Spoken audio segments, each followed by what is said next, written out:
जय हिंद दोस्तों, BPSC hub channel पर आपका स्वागत है। आज हम बीपीएससी सरस्वती को लेकर बिहार स्पेशल में बिहार का भूगोल, ज्योग्राफी और बिहार पढ़ाने जा रहे हैं,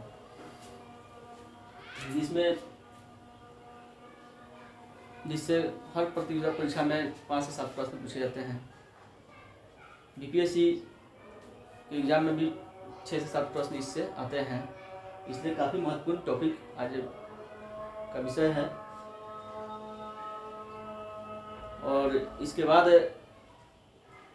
बिहार का इतिहास और बिहार की राज्य व्यवस्था को भी पढ़ाया जाएगा, ताकि सरस्वती बीपीएससी का कवर किया जा सके। और बहुत ही महत्वपूर्ण टॉपिक है ये। इस टॉपिक को 2 पार्ट में पढ़ाना चाहेंगे। पहले बिहार का भूगोल पार्ट 1, उसके पार्ट 2 पढ़ाएंगे, ताकि आप लोगों का सिलेबस को कवर किया जा सके बिहार से। तो चलिए दोस्तों, हम देखते हैं पहले बिहार का भूगोल, ज्योग्राफी और बिहार को। सबसे पहले बिहार को और स्थिति को जानना जरूरी होगा।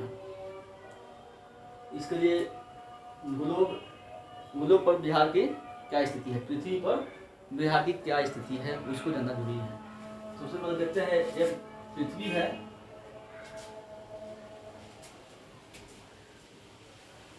जिसको 0 डिग्री अक्षांश 2 बराबर भागों में बांटती है। यह अक्षांशीय रेखा विश्व के जलवायु को इंगित करने के लिए कल्पना की गई है। तो पृथ्वी को 2 बराबर भागों में बांट रही है। तो ऊपर वाला भाग को उत्तरी अक्षांश, नीचे वाला को दक्षिणी अक्षांश कहते हैं। तो दिशा के ज्ञान के लिए सबसे जरूरी है कि अगर ऐसा है तो ऊपर को दिशा को उत्तर कहा जाता है, नीचे को दक्षिण कहा जाता है, और इधर को पश्चिम कहा जाता है, इधर पूर्व कहा जाता है। दिशा ज्ञान ऐसे ही होता है। तो ऊपर यह 0 डिग्री अक्षांश जो रेखा है, उसके ऊपर वाला जो हिस्सा है पृथ्वी का, वो उत्तरी अक्षांश में आता है, और नीचे वाला जो हिस्सा है वो दक्षिणी अक्षांश में आता है। तो भारत जो है ऊपर की तरफ है, इसलिए यह उत्तरी अक्षांश में पड़ेगा। और इसी तरह देखा जाए तो ये जो बिहार है, इसी में इंडिया में ही, भारत में ही बिहार है, तो बिहार भी उत्तरी अक्षांश में ही होगा, क्योंकि वो भारत का अंतर्गत ही आता है। और इसी तरह देखा जाए कि एक और काल्पनिक रेखा जो पृथ्वी को 2 बराबर भागों में बांटती है, 0 डिग्री देशांतर जो 2 बराबर भागों में बांटती है, यह रेखा जो है स्थानीय समय को इंगित करता है विश्व के। तो ये जो है इधर वाला पार्ट क्या हो गया, पूर्वी पश्चिमी, इधर वाला पार्ट पश्चिमी हो गया, इधर पूर्वी हो गया, पूर्वी देशांतर हो गया। तो भारत की स्थिति जो है इधर है, इसलिए पूर्वी देशांतर में भारत पड़ता है। तो भारत की स्थिति उत्तरी अक्षांश और पूर्वी देशांतर हो गया। तो बिहार भी भारत के अंतर्गत है, तो इसका भी स्थिति क्या हुआ, उत्तरी अक्षांश और पूर्वी देशांतर। बिहार पृथ्वी पर किस अक्षांश और किस देशांतर में पड़ता है, तो उत्तरी अक्षांश और पूर्वी देशांतर में। लेकिन ये बिहार जो है कितना से कितना डिग्री उत्तरी अक्षांश और कितना से कितना डिग्री देशांतर में फैला हुआ है, इसको देखना जरूरी है। तो बिहार की जो स्थिति है, बिहार जो है कितना डिग्री उत्तरी अक्षांश और कितना डिग्री दक्षिणी अक्षांश में फैला हुआ है, ये देखिए। तो हम इसको अक्षांशीय विस्तार देखते हैं। तो 24 डिग्री 20 मिनट 10 सेकंड से 27 डिग्री 31 मिनट 15 सेकंड उत्तरी अक्षांश में है। बिहार की जो स्थिति है वो है 24 डिग्री 20 मिनट 10 सेकंड से लेकर 27 डिग्री 31 मिनट 15 डिग्री उत्तरी अक्षांश से पड़ता है। वही देशांतरीय विस्तार इसका देखेंगे। बिहार का देशांतरीय विस्तार देखते हैं।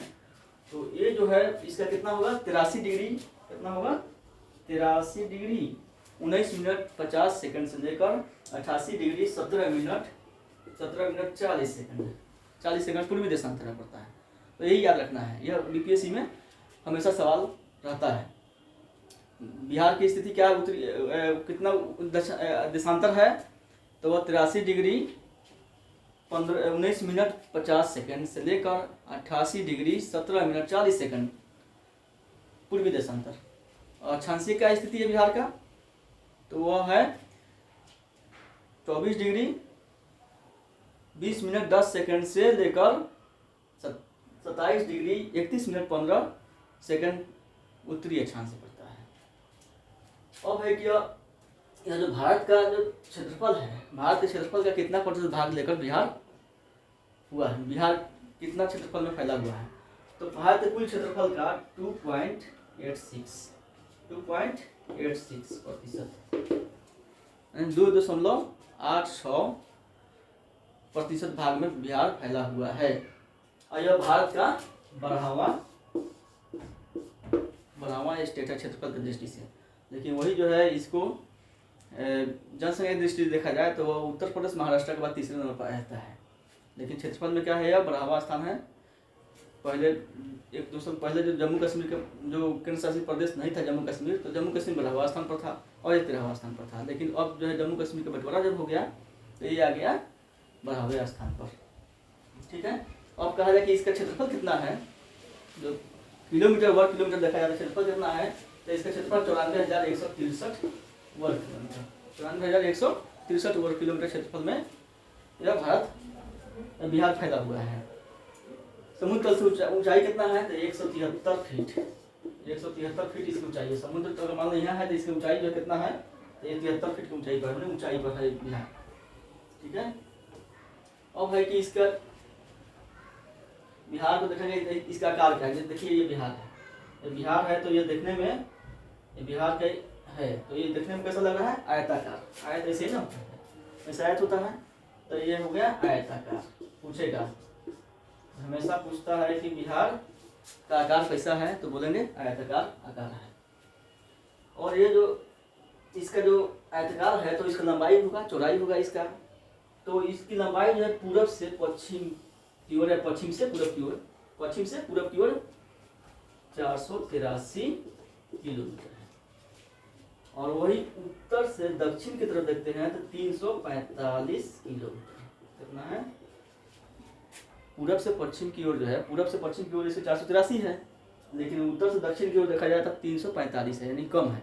ये हमेशा पूछता है बीपीएससी में कि आपका उसका लंबाई चौड़ाई कितना है बिहार का। तो पूरब से पश्चिम की ओर कितना हो जाएगा 483 और उत्तर से दक्षिण की तरफ 345 इसकी होगा। और है कि इसका जो है सीमा पूछता है, चौहद्दी पूछता है।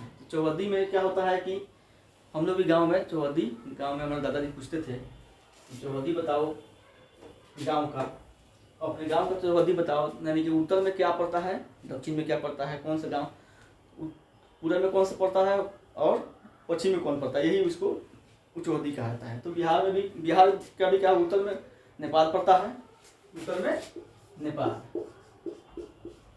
और पश्चिम है या उत्तर प्रदेश, पूरब है, पूरब में पश्चिम बंगाल, या दक्षिण है तो झारखंड है, झारखंड पड़ता है। यानी कि नेपाल है उत्तर में, दक्षिण में क्या है झारखंड है, पूरब में क्या हो जाएगा पश्चिम बंगाल, और पश्चिम में हो जाएगा उत्तर प्रदेश हो जाएगा। तो यही जो है इसका सीमा रेखा बनाती है। अब है कि बहुत से नेपाल से सटा हुआ कौन कौन सा जिला हमारे बिहार के हैं, तो 7 जिले जो है बिहार के नेपाल से सटे हुए हैं।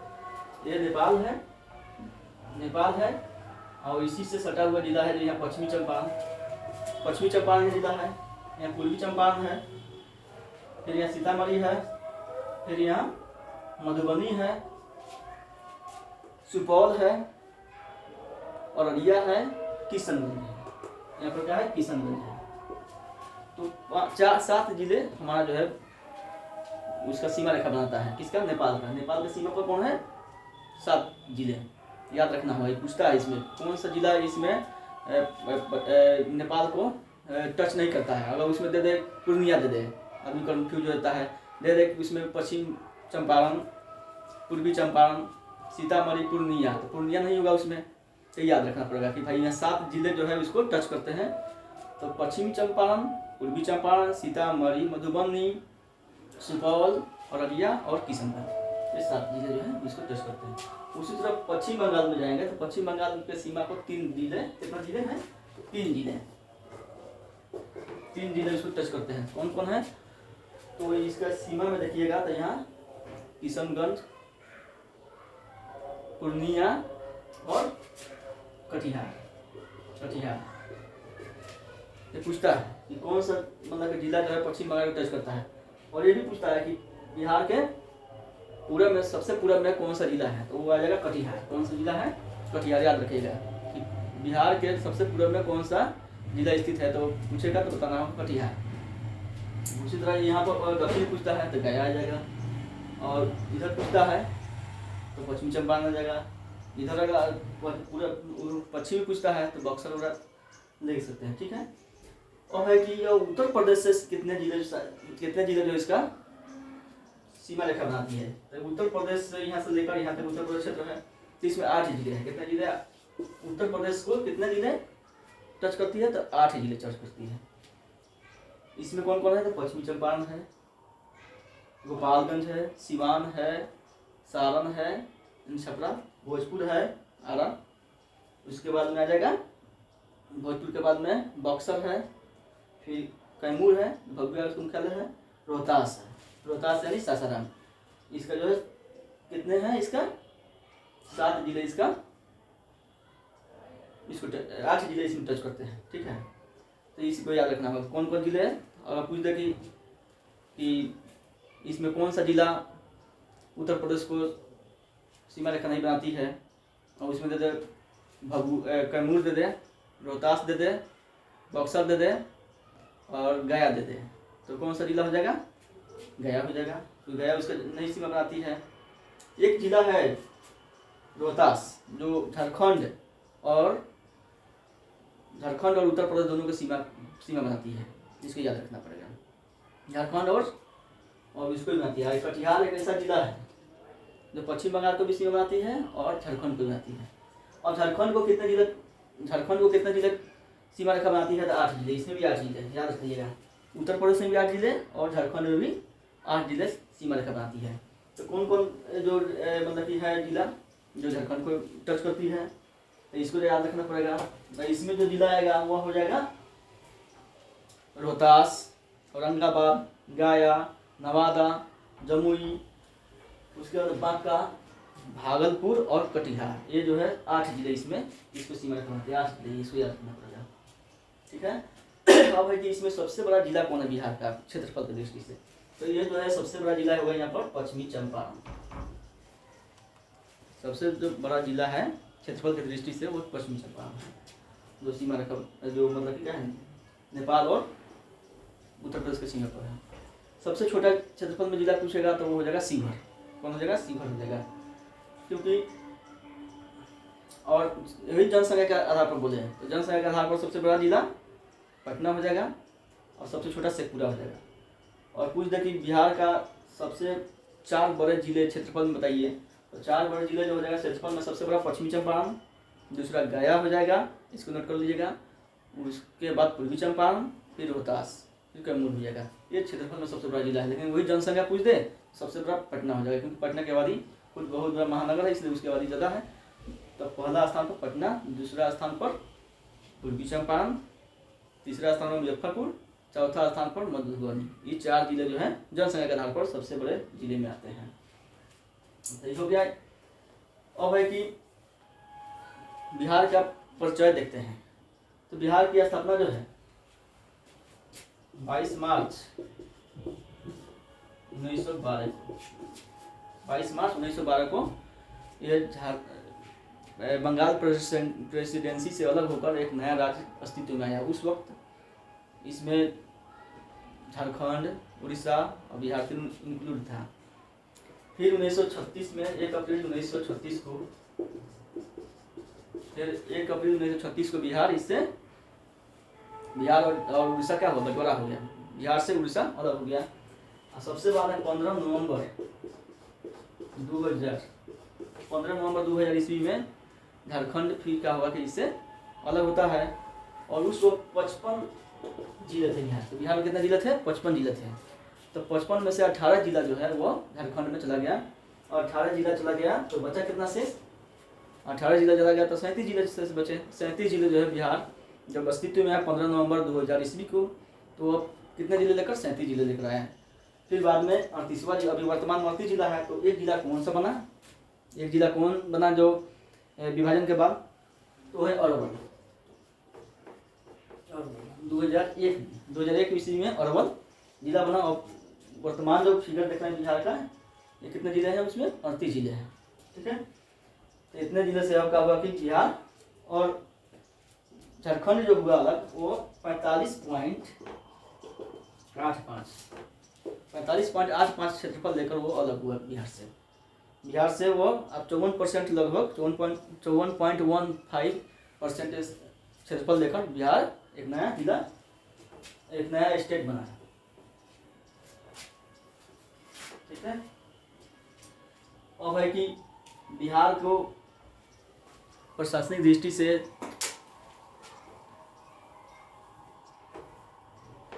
बिहार को प्रशासन चलाने के लिए या सही कार्य देने के लिए, कार्य संपादित करने के लिए बिहार को कई कमिश्नरी यानी कि प्रमंडल में और 9 प्रमंडल में बटा गया है और 38 जिलों में बटा गया है और 111 38 9 प्रमंडल 38 जिले कितने हैं, 38 जिले 9 प्रमंडल 101 अनुमंडल सब डिवीजन और 534 प्रखंड और 534 प्रखंड 8,406 पंचायतों में बटा गया है इसको। अब 9 प्रमंडल कौन कौन सा है, तो 9 प्रमंडल को आप देख सकते हैं कि 9 वो यहाँ पर जो है रंगा हुआ है, 1 2 3 4 5 6 7 8 9 वो है। इनमें सबसे पहले जो है तिरहुत है, फिर जो है दरभंगा प्रमंडल है, फिर कोसी प्रमंडल है, फिर पूर्णिया है, फिर भागलपुर है, मुंगेर है, मगध है, पटना है, सारण है। 9 प्रमंडल इसमें है। तो तिरहुत प्रमंडल में 6 जिले हैं। कौन कौन जिले हैं तिरहुत प्रमंडल में, तो तिरहुत प्रमंडल में वो है पश्चिमी चंपारण, पूर्वी चंपारण, मुजफ्फरपुर, सीतामढ़ी, शिवहर, वैशाली। फिर उसको देखा जाए दरभंगा में कौन कौन सा है, तो दरभंगा प्रमंडल में जो है 3 जिले आते हैं, दरभंगा, मधुबनी, समस्तीपुर। उसी तरह कोसी देखा जाए तो कोसी में 3 जिले आते हैं, तो उसमें है सुपौल, मधेपुरा, सहरसा। फिर पूर्णिया है, पूर्णिया प्रमंडल में 4 जिले आते हैं, पूर्णिया खुद है, किशनगंज है, कटिहार है और अररिया है। उसी तरह मगध भागलपुर प्रमंडल सबसे छोटा प्रमंडल है। पूछा जाएगा कि बिहार का सबसे छोटा प्रमंडल कौन है, तो भागलपुर है। तो भागलपुर प्रमंडल में 2 ही जिले आते हैं, भागलपुर और बांका आते हैं। फिर अगर अगला जो देखा जाए मुंगेर है, तो मुंगेर प्रमंडल में मुंगेर, लखीसराय, खगड़िया, जमुई और शेखपुरा आते हैं। फिर मगध प्रमंडल गया, औरंगाबाद, जहानाबाद, नवादा ये सब आते हैं। फिर पटना प्रमंडल, यही बड़ा प्रमंडल है तिरहुत की तरफ, तो इसमें कौन कौन जिला है, तो पटना है खुद, नालंदा है, भोजपुर है, भोजपुर के बाद में आपको बक्सर है, रोहतास, कैमूर है। अगला सबसे लास्ट है वो नौगा प्रमंडल सारण है, जैसे गोपालगंज, सारण और सिवान, ये 3 जिले उसमें आते हैं। अब है कि बनावट, बिहार की बनावट को देखते हैं।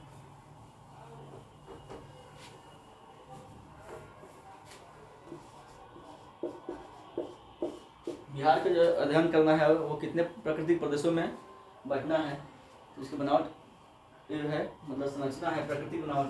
तो इसको हम 3 भागों में बांटते हैं। ऐसे 4 भाग नदियाँ भी ले सकते हैं, लेकिन 3 भाग इसका मुख्यतः भी लेते हैं। तो इसमें मैदानी भाग, दूसरा है पहाड़ी, अगला है पठारी। 3 भाग हुआ है, मैदानी भाग, पहाड़ी भाग और पठारी। तो मैदानी भाग जो है गंगा बिहार को 2 बराबर भागों में बांटती है। बिहार के बीचों बीच गंगा नदी गुजरती है और ये क्या करता है 2 बराबर भागों में बांटती है। उत्तरी गंगा का मैदान, एक होगा उत्तरी गंगा का मैदान और एक होगा दक्षिणी गंगा का मैदान। उत्तरी गंगा का मैदान और दक्षिणी गंगा का मैदान 2 भागों में बांटती है। उत्तरी गंगा के मैदान का क्षेत्रफल जो है 56,890 वर्ग किलोमीटर है। वहीं यह 33,670 56,890 वर्ग किलोमीटर उत्तरी गंगा के मैदान गुजरात क्षेत्रफल है और इसका जो क्षेत्रफल है 33,670 यानी कि कुछ कम है। लेकिन दोनों में क्या है, मैदानी भाग है। लगभग 90%, बिहार के लगभग 90% भाग क्या है, मैदानी भाग है। तो ये जो है काफ़ी उपजाऊ मिट्टी है यहाँ पर, जो जलोढ़ मिट्टी से भरा हुआ है। इसके बारे में आगे हम पढ़ाएंगे, गंगे के मैदान के बारे में, मिट्टी के बारे में पढ़ाएंगे पूरा डिटेल्स। इससे भी क्वेश्चन आएगा, अगला पार्ट जो होगा। ये पहाड़ी है, तो पहाड़ी जो है बिहार में कहाँ पर है भाई, तो पहाड़ी क्षेत्र है बिहार के इन जिलों में। जो ये पश्चिमी चंपारण जिला है, कौन सा जिला, पश्चिमी चंपारण, यहाँ पहाड़ी है, शिवालिक पहाड़ी है। तो नेपाल से जो सटा हुआ जिला है, जो नेपाल से में ये पूरा जो क्षेत्रफल है, क्षेत्र है, यह क्या है, शिवालिक क्षेत्र है। शिवालिक जो हिमालय का एक जो निचला जो पार्ट है वो है, तराई क्षेत्र इसको कहा जाता है। ये तराई क्षेत्र में कौन सा है, तो ये पहाड़ी इलाका है शिवालिक का। इसमें पड़ता है सोमेश्वर श्रेणी। सोमेश्वर श्रेणी जो है शिवालिक का ही एक क्या है, पार्ट है, जो पश्चिमी चंपारण जिले में पड़ता है। ये लगभग 60 किलोमीटर क्षेत्र फैला हुआ है।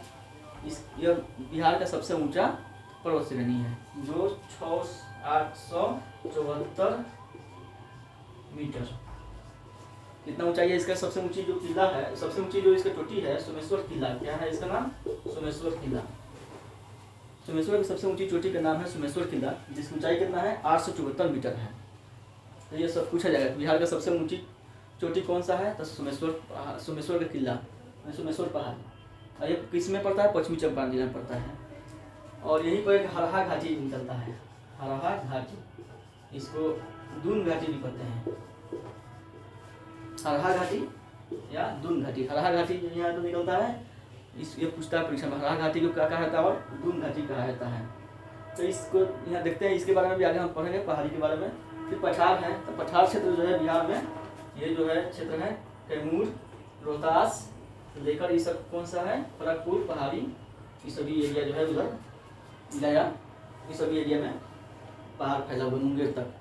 तो इसमें जो है दो तरह के पहाड़ी है, एक है विंध्यन पहाड़ी, विंध्यन से, दूसरा है धरवार।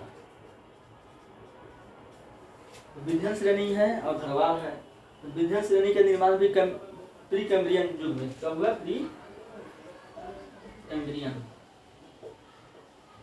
और धरवार श्रेणी का भी प्री कैम्ब्रियन युग में हुआ। लेकिन इससे पूछा जाता है कौन सबसे पुराना है, तो धरवार श्रेणी में एक पर्वत है, खड़गपुर पहाड़ी। कौन है, खड़गपुर पहाड़ी पड़ता है, जो मुंगेर क्षेत्र में पड़ता है। वो सबसे छोटा का पार्ट है, जो अब चला गया झारखंड में। लेकिन खड़गपुर जो है अभी कहाँ पड़ता है, बिहार के मुंगेर पड़ता है। ये धरवार श्रेणी सबसे पुराना पहाड़ माना कहा जाता है बिहार में। ऐसे सवाल पूछता है कि बिहार में सबसे पुरानी श्रेणी के पहाड़ कौन सा है, तो खड़गपुर यानी कि धरवार श्रेणी के पहाड़ है। फिर विंध्यन श्रेणी पहाड़ कहाँ से कहाँ तक है, पठार, तो यह जगह रोहतास और कैमूर के क्षेत्र में। यह चूना पत्थर के लिए मशहूर है, इसलिए चूना पत्थर यहाँ मुख्य रूप से पाए जाते हैं। तो ये हो गया आपको बिहार का भूगोल। और अगला पार्ट जो है फिर हम आगे पढ़ाएंगे, इसलिए अगला पार्ट का इंतजार कीजिए, बहुत जल्दी ही कवर कर लिया जाएगा। ठीक है, धन्यवाद।